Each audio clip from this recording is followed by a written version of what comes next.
Hello my dear students, welcome back to our application. तो चलिए देखो स्टूडेंट्स, स्टार्ट करेंगे। अक्टूबर 2024 में पूछा गया था जो पेपर, उसका सॉल्यूशन करने वाले। तो देखो ये जो पेपर था वो एटी केटी की एग्जाम में आया था अक्टूबर 2024 में। देखो यहाँ पर लिखा भी है अक्टूबर 2024 एटी केटी एग्जाम। चलिए तो देखो बिना कोई टाइम वेस्ट किए आगे बढ़ते हैं। शॉर्ट क्वेश्चन है, तो देखो पहला शॉर्ट क्वेश्चन आपके सामने है, ये रहा। ठीक है, देखो the correlation coefficient for the sample drawn from the bivariate population is okay। तो ये आपके पास R है जो कि 0.7 है। उसके बाद बोला गया प्रोबेबल एरर, मतलब पी ओ पीई कितना आ गया 0.085। उसके बाद बोला गया find out the number of pair. Okay, मतलब आपको एन निकालना है, ये आपको निकालना है, फाइंड आउट करना है। चलिए देखो कैसे फाइंड आउट करोगे इसको। ठीक है, तो देखो सबसे पहले तो आपको यहाँ पर प्रोबेबल एरर का फॉर्मूला पता होना चाहिए। क्या फॉर्मूला है बोलो? प्रोबेबल एरर का फॉर्मूला क्या है? 0.6745। ओके, ये आपकी प्रोबेबल एरर। देखो ये तो फॉर्मूला में ही है, ठीक है, ये जो आपका है वो फॉर्मूला में ही है। तो ऐसा मत सोचना कि ये कहाँ से आया, ये तो क्वेश्चन में है नहीं, ये फॉर्मूला ही है। 1 - r² divide by under root में एन। ठीक है, क्योंकि मुझे पूछते कई बार स्टूडेंट, सर ये कहाँ से आया, ये फॉर्मूला ही है पूरी। ठीक है, चल अब ये जो अमाउंट है पीई वो आपके पास है 0.085, फिर उसके बाद 0.6745, ये तो आपके फॉर्मूला में ही है 0.6745। 1 - r का वैल्यू क्या है 0.7 और उसका square divide by under root N, जो आपको फाइंड आउट करना है। अब देखो ये एन जो है ना, एन वो यहां पर ले लो सामने, एन जो है वो सामने मल्टीप्लाई में ले लो, और ये जो है वो इसके साथ डिवाइड में ले लो 0.085। ठीक है, ये इधर चला जाएगा और ये इधर चला जाएगा, बस खत्म, कहानी इसकी इतनी ही थी। अब इसका स्क्वायर करो, 7 का स्क्वायर मतलब देखो 0.6745 1 - 0.49। ठीक है, अंडर रूट एन। अब आपको इन सबको एक साथ करना है। देखो पहले 1 में से माइनस करो, 1 - 0.49, 1 - 0.49 किया, पहले माइनस करो और फिर इसको इसके साथ मल्टीप्लाई कर लो 0.6745, और फिर डिवाइड भी कर लो 0.080 0.085। तो ये आपका आंसर आ रहा है 4। देखो मैं यहाँ पर राउंड फिगर लिखूंगा, क्योंकि एन का वैल्यू कभी भी पॉइंट में नहीं आता, तो हमें यहाँ पर राउंड फिगर कर देना है। ठीक है, नियरेस्ट राउंड फिगर में आप अमाउंट लिखोगे। ठीक है, अगर आप देखोगे तो आपका आंसर ये आ रहा है, देखो। ठीक है, लेकिन आपको नियरेस्ट राउंड फिगर करके लिखना है, और अभी एन अंडर रूट में है, तो अगर एन लिखना है मेरे को तो ये 4 का क्या करना पड़ेगा, स्क्वायर करना पड़ेगा। ठीक है, ये अंडर रूट अगर हटाना है तो मुझे सामने की अमाउंट का क्या करना पड़ेगा, स्क्वायर। तो मतलब ये हो गया 16, ये आ गया अपना आंसर। देख लो सिंपल सा क्वेश्चन, कुछ नहीं करना था। ओके, चल और एक और क्वेश्चन है, देखो यहाँ पर equation of regression line 8x। अच्छा देखो रेग्रेशन लाइन क्या है, देखो पहला 8x है, उसमें -10y है, और इक्वल टू ये जो है ना, ये जो है उसको सामने तरफ ले जाओ तो माइनस क्या हो जाएगा, 66 हो जाएगा। उसके बाद आपके पास 40x है, तो यहाँ पर दूसरी लाइन लिखो 40x माइनस 18y, और ये जो है, ठीक है, वो तो सही सही दिया इस बार 214। ये आपके पास फर्स्ट इक्वेशन था, ठीक है, और ये आपके पास सेकेंड इक्वेशन। ओके, ये आपके पास सेकेंड इक्वेशन। डन, देख लो। अब ये दोनों इक्वेशन में से आपको पूछा क्या गया, फाइंड आउट करके बताओ एक्स बार और वाई बार। कैसे फाइंड आउट करेंगे इसमें से x बार और y बार? तो देखो सबसे पहले ये चेक करो कि क्या ये जो 8 है, क्या ये 8 को हम 40 बना सकते हैं? क्या मैं 8 को 40 बना सकता हूँ? बिल्कुल बना सकता हूँ। अगर मैं 8 को 5 से मल्टीप्लाई करूं, देखो तो 40 बन जाएगा, क्योंकि मुझे है ना यहाँ पर या तो x का या तो y का एलिमेंट सेम करना है। मुझे या तो x के आगे जो नंबर्स है, जैसे x के आगे यहाँ पर 8 है, यहाँ पर 40 है, तो मुझे या तो x के आगे जो लिखा है वो सेम करना है मेरे को, या तो y के आगे जो लिखा है वो सेम करना है, कोई भी दोनों में से कोई एक। तो मैं क्या कर रहा हूँ, इसको इजी रहेगा तो मैं इसको 5 से मल्टीप्लाई करता हूँ। ठीक है, तो मैं यहाँ पर लिखूंगा कि equation 1 is multiply by 5। Okay, आप ऐसा लिखोगे कि इक्वेशन 1 इज मल्टीप्लाई बाय 5। ठीक है, तो इक्वेशन 1 इज मल्टीप्लाई बाय 5, तो मैं सभी पूरा इक्वेशन को 5 से मल्टीप्लाई करूंगा। 8 इंटू 5 कितना हो गया 40x, फिर 10 इंटू 5 कितना हो गया 50y, और 66 इंटू 5, तो 66 इंटू 5 करो तो -330, क्योंकि ये माइनस में। और इसमें से आप ये वाला इक्वेशन लेस कर दो, ये वाला इक्वेशन क्या कर दोगे, लेस कर दो। अब देखो ये वाला इक्वेशन आप लेस करोगे तो लेस करने से ये वाला लेस क्या हो जाएगा, प्लस हो जाएगा, और ये वाला प्लस क्या हो जाएगा, लेस हो जाएगा। मतलब 40 में से 40 माइनस करोगे, 50 प्लस 18, देखो 50 माइनस में है, प्लस 18 करोगे तो ये -32 होगा, ध्यान रखना। ठीक है, हमें ये वाली साइन देखनी है, ये वाले जो फॉर्म, ये जो 50 है उसमें 18 प्लस करना है, माइनस मत करना। ठीक है, बिकॉज हमने फॉर्मूला नंबर 1 में से फॉर्मूला नंबर 2 लेस किया, इक्वेशन 2 में से सॉरी इक्वेशन 1 में से इक्वेशन 2 लेस कर दिया। ठीक है, तो ये ध्यान रखना। और फिर इक्वल 330 जो है वो माइनस में था, उसमें हम लोग फिर से माइनस करेंगे, -214। ठीक है, 330 माइनस 214 तो मतलब -544, और y का वैल्यू कितना आने वाला है 544, माइनस में है, और ये -32 है, तो माइनस माइनस जो है वो डिवाइडर में जाता है, तो ये y की वैल्यू दे देगा प्लस में कितना 17। ठीक है, या तो आप ऐसा भी कर सकते हो कि कैंसिल कर लो माइनस माइनस। ओके, या तो चलो आपको नहीं समझ में आ रहा है कि सर ये क्या है, तो ये माइनस माइनस जो है ऊपर नीचे रहने दो, कैलकुलेटर लो, डिवाइड कर लो, आंसर निकाल लो। ठीक है, चलो, क्योंकि मैथ्स में कई बार क्या होता है, स्टूडेंट्स जो वीक होते हैं तो उनको ये प्लस माइनस की प्रॉब्लम होती है। अब आगे बढ़ते हैं। अब देखो y का वैल्यू मिल गया, मतलब ये अपना y बार आ गया, ये अपना y बार आ गया। अभी मुझे x का वैल्यू भी निकालना, तो मैं ये दो इक्वेशन है, ये दो इक्वेशन है, इन दोनों में से किसी एक इक्वेशन में वैल्यू रख दूंगा y की। जैसे मेरे पास देखो इक्वेशन है 40x minus 18y equal to 214, मैं इस पे y की वैल्यू रख देता हूँ 40x माइनस 18y, y की वैल्यू कितनी रखूंगा 17, 17 इक्वल टू 214। अब 40x equal minus 18 into 17, 306 equal to 214, 40x, अब देखो ये माइनस सामने चला जाए तो ये प्लस हो जाएगा 306, 214 प्लस 306 520, और ये x के साथ जो 40 है वो सामने ले जाओ डिवाइड में, तो ये आपका फाइनल आंसर दे देगा x बार 13। ठीक है, एक सेकंड, यहाँ पर x का वैल्यू 13 आएगा, तो x का वैल्यू 13 मतलब x बार आपका 13 आ गया।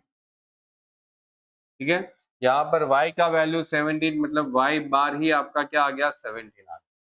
ठीक है, देखो आप दोनों में से कोई एक इक्वेशन में वैल्यू रख सकते हो।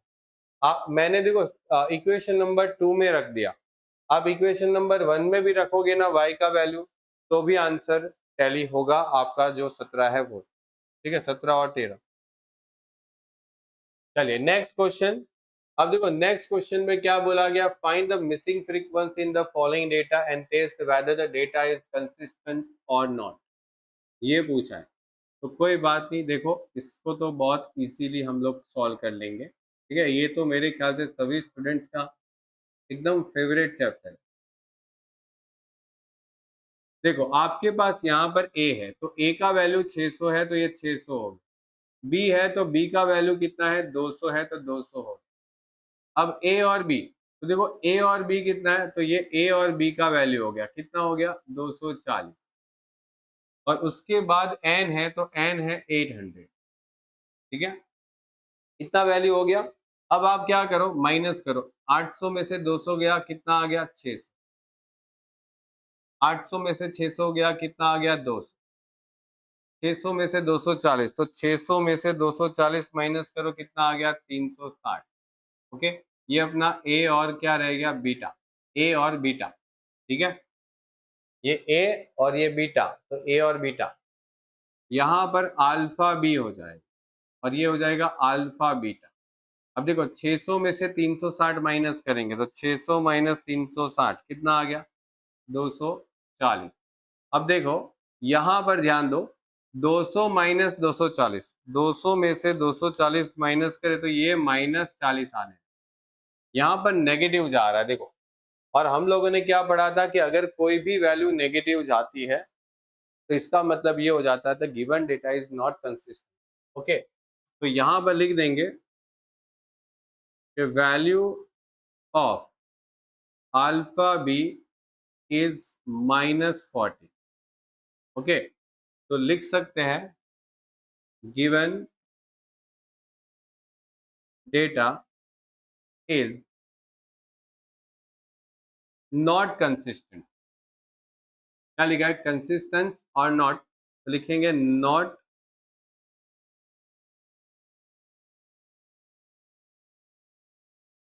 ओके। तो ये आपका कंप्लीट हो गया, क्वेश्चन फिनिश। अब देखो यहाँ पर आप मिसिंग फ्रीक्वेंसी जो फाइंड कर रहे हो, ठीक है, उसकी कैलकुलेशन भी बता सकते हो। जैसे मैं आपको बताऊं कि हमारे पास ये 600 था, ये 200 था, ये 800 था और ये था, मतलब मेरे पास कितनी वैल्यू थी, 1 2 3 4। जो बाकी की वैल्यू मैंने फाइंड आउट की वो आप एक बार कैलकुलेशन में भी दिखा सकते हो। कैसे दिखाना है, चलो देखा दें। देखो मैंने क्या बताया था कि 600 जो है वो अगर आपको दे रखा है, ये भी दे रखा है, तो ये फाइंड आउट हो सकता है। कैसे, तो ऐसे, तो सर ए बी प्लस क्या हो जाएगा, अल्फा बीटा इक्वल टू कितना होना चाहिए, ए, ठीक है, ए बी और अल्फा बीटा इक्वल टू 600 होना चाहिए। अब ये आपको दे रखा था 240 क्वेश्चन में, ये आपके पास नहीं था, ये क्वेश्चन में 600 था। तो अगर दोनों को देखा जाए तो 600 और ये सामने चला जाए तो 240, कितना आ गया, तो सर 360 आ गया, ये ए और बी हो गया ये। अब ये 200 कैसे निकाला वो भी आप कर सकते हो, ऐसे दिखाना है बस, और कुछ नहीं। ये -40 कैसे आया, जैसे इन दोनों का टोटल मिला के ये होना चाहिए, तो ऐसे ए और बी प्लस अल्फा और बी मिला के क्या होना चाहिए, बी होना चाहिए। अब ये आपके पास 240 था, ये आपके पास नहीं था, और इसका वैल्यू आपके पास 200 था। अल्फा बी इक्वल टू 200 और ये सामने चला गया तो -240, ये -40 हो जाएगा alpha B.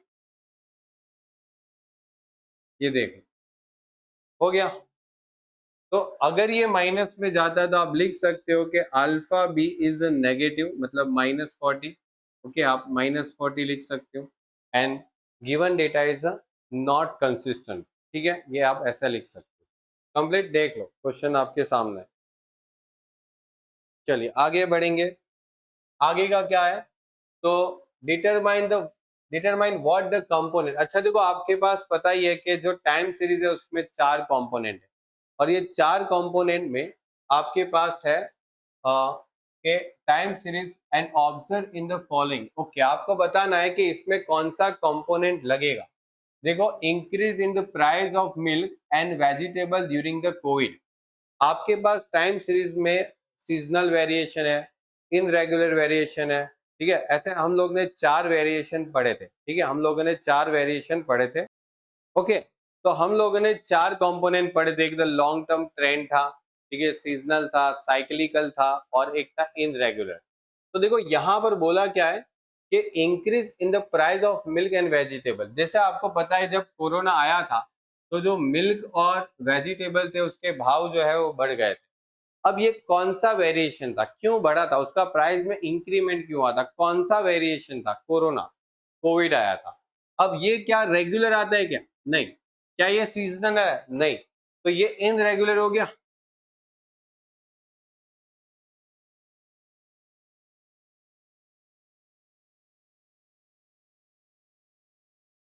Okay, sorry, irregular component.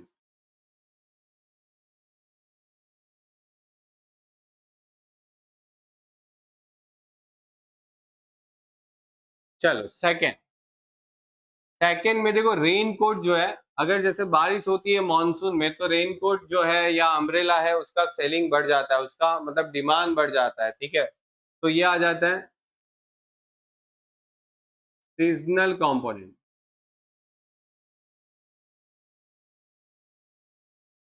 ठीक है, तो देखो ये जो है वो तो आपने थियरी पढ़ी है तो उसके हिसाब से आपको पता ही होगा कि अगर थियरी पढ़ते हो तो ही आपको ये सब कंपोनेंट के बारे में पता होगा। या तो देखो इसमें कोई इतना ज्यादा है नहीं, आपको पता चल जाता है सीजनल है, ठीक है। या तो फिर इनरेगुलर कैसे पता चलेगा, तो आप देख लो कि अगर सीजनल नहीं है, ठीक है, साइक्लिकल नहीं है, क्या वो रेगुलर आता है? नहीं, ठीक है। तो वो एक बीमारी थी कोरोना की जो आई और फिर चली गई। जैसे मतलब समझो अर्थ क्रैक आ गया। अब अर्थ क्रैक के कारण समझो कोई प्रॉब्लम हुई, किसी के प्राइस बढ़ गए, ठीक है, फूड वगैरह आइटम्स के प्राइस बढ़ गए, मतलब बहुत हैवी लेवल पे अर्थ क्रैक आ गया, तो ये भी क्या हो जाएगा? इरेगुलर हो जाएगा, क्योंकि कोई रेगुलर अर्थ क्रैक आता नहीं रहता है, ठीक है। चल, the rank correlation coefficient for the 10 pairs is 0.4। मतलब आपको बोला है कि n बराबर जो है वो 10 है, कोफिशिएंट 10 पेयर है, और जिसका कोफिशिएंट कोरिलेशन, ठीक है, मतलब r 0 पॉइंट क्या है? 4 है। Okay, it was found that the difference in the rank of one pair was, okay, misread. मतलब हम लोगों ने एक डिफरेंस जो है वो गलती से 3 ले लिया, जबकि रियल वैल्यू क्या थी? 6 था। और जब गलत वैल्यू क्या थी? 3। ठीक है, हमने गलत क्या लिया? 3, रियल में क्या था? 6। तो find out the correct value. Okay, correlation coefficient, मतलब आपने ये जो निकाला है 0.4, उसमें गलती हुई है। गलती क्या थी? जब आपने उसको निकाला था तो आपने 3 का डिफरेंस लिया था, ठीक है, देखो लिखा है कि difference in the rank of one pair, एक पेयर का जो डिफरेंस था वो गलती से 3 ले लिया था जबकि 6 था। चलो तो करेक्शन करेंगे। तो सबसे पहले आप आर का फॉर्मूला लगा दो रैंक कोरिलेशन का, ठीक है। देखो rank correlation 1 - 6 sigma D square divide by N square -1। R का वैल्यू 0.4 था, 1 - 6 सिग्मा डी स्क्वायर। ओके, तो सिग्मा डी स्क्वायर कितना था?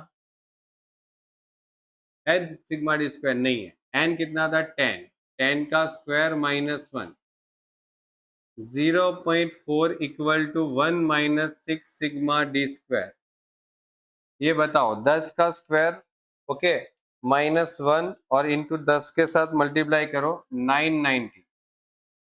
और फिर अब देखो ध्यान से, ये जो है ना उसको उठा के इस तरफ रख दो, sigma D square divide by 990, और ये जो है वो सामने ले जाओ, मतलब -0.4। बात आई समझ में? ये इसके जगह ले लेगा और ये इसके जगह ले लेगा।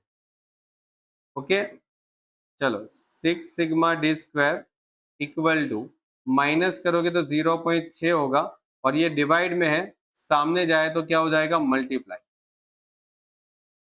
Sigma D square equal to, multiply करो 990 इंटू 0.6, 594, और ये 6 जो है जो यहाँ पर मल्टीप्लाई में है, सामने चला जाए तो डिवाइड में ले लो,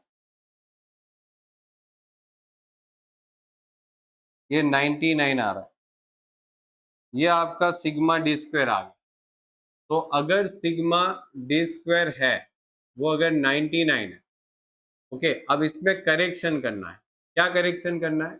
माइनस कर देना है जो गलती हुई थी वो। क्या गलती हुई थी? तो आपने 3 गलत ले लिया था, तो 3 का स्क्वायर जो है वो माइनस कर देंगे। स्क्वायर क्यों करना है? बिकॉज ये डिफरेंस है, ये सिर्फ डिफरेंस है, ये सिर्फ डिफरेंस है, आपको डिफरेंस का स्क्वायर करना है। और प्लस जो करेक्ट वैल्यू था, ठीक है, वो आप ऐड कर दोगे। ठीक है, इंस्टेड ऑफ 6, मतलब 6 के जगह पर आपने गलती से 3 लिया है। 6 सही वैल्यू था, 3 गलत वैल्यू था। तो 99 प्लस सॉरी माइनस 9 और प्लस 36 करो। 99 में से 9 माइनस प्लस 36 126। ये अपना डी स्क्वायर का करेक्शन हो गया। R equal to 1 minus 6 sigma D square divide by N, N square minus 1। 1 minus 6 sigma D square कितना? 126। ये 10, 10 का स्क्वायर माइनस 1, 1 माइनस करो मल्टीप्लाई, 126 इंटू 6 756। 10 का स्क्वायर करोगे और माइनस 1 इंटू 10 तो ये आता है 990। 1 माइनस 756 डिवाइड बाई 990 0.76 और 1 माइनस 0.76 0.24। ये अपना आर का वैल्यू आ गया। तो देखो आर का वैल्यू जो गलत था उसको हम लोगों ने सही कर दिया। ठीक है, चलो उसके बाद if n equal to 300, a equal to 100, b equal to 150, a beta equal to 50, then state the type of the association. देखो टाइप पूछा है, ठीक है, पॉजिटिव है या नेगेटिव है ये सब आपको पूछा है। ठीक है, चल तो यहां पर आपके पास पहले तो 2 मल्टीपल 2 टेबल बनाना पड़ेगा। a अल्फा b बीटा, देखो ये कितना है n, n यहाँ पर लिख दो 300, ये n होता है। a कितना है? a है आपके पास 100। b कितना है? तो b 150। Alpha beta sorry a beta, a beta यहाँ पर कितना है? 50। अब देखो बाकी की अमाउंट आपको फाइन करनी है, कर पाओगे? देखो ये अमाउंट फाइन करने के लिए क्या करना है, मैंने आपको बताया इन दोनों का टोटल होना चाहिए 100। तो आप ऐसे दिखा सकते हो, देखो A B plus A beta equal to क्या होना चाहिए? ए।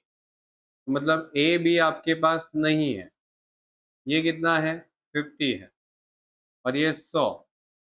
तो ए बी कितना होना चाहिए? ये 50 सामने जाए, 100 में से माइनस हो जाएगा तो ये 50 हो गया, यहाँ पर 50 आ गया। ठीक है, तो देखो इस तरीके से आप सारी कैलकुलेशन दिखा सकते हो अगर दिखानी है तो। ठीक है, चलो अभी मैं डायरेक्ट कर लेता हूँ। 150 में से 50 माइनस कर लो, यहाँ पर 100 आ जाए। 300 में से 100 माइनस कर लो, ये 200 आ गया। 200 में से 100 माइनस कर लो, ये 100 आ गया और ये वापस यहाँ पर 150 ही आ जाएगा। और आपको पूछा है टाइप ऑफ एसोसिएशन, तो पहले क्या करना है? इन दोनों को मल्टीप्लाई करना। जब भी आपको टाइप ऑफ एसोसिएशन पूछे तो पहले मल्टीप्लाई करो। तो ये देखो ये बॉक्स है ए और बी का, और ये बॉक्स किसका है? ए और सॉरी अल्फा बीटा का। तो पहले इसको मल्टीप्लाई करेंगे, ए बी और अल्फा बीटा। बताओ 50 इंटू क्या? 100 कितना हो गया? 5000। अब इसको मल्टीप्लाई करो, कितना आ रहा है? ए बीटा और alpha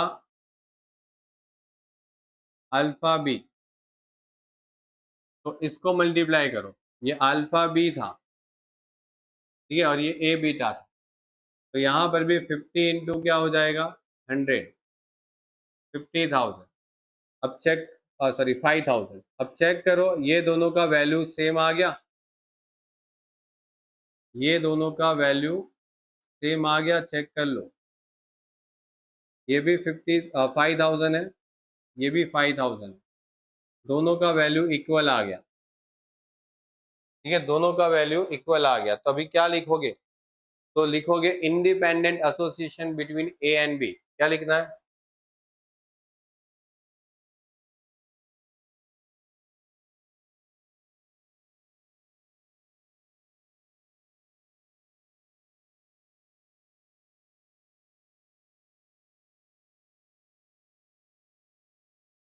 okay, independent association between A and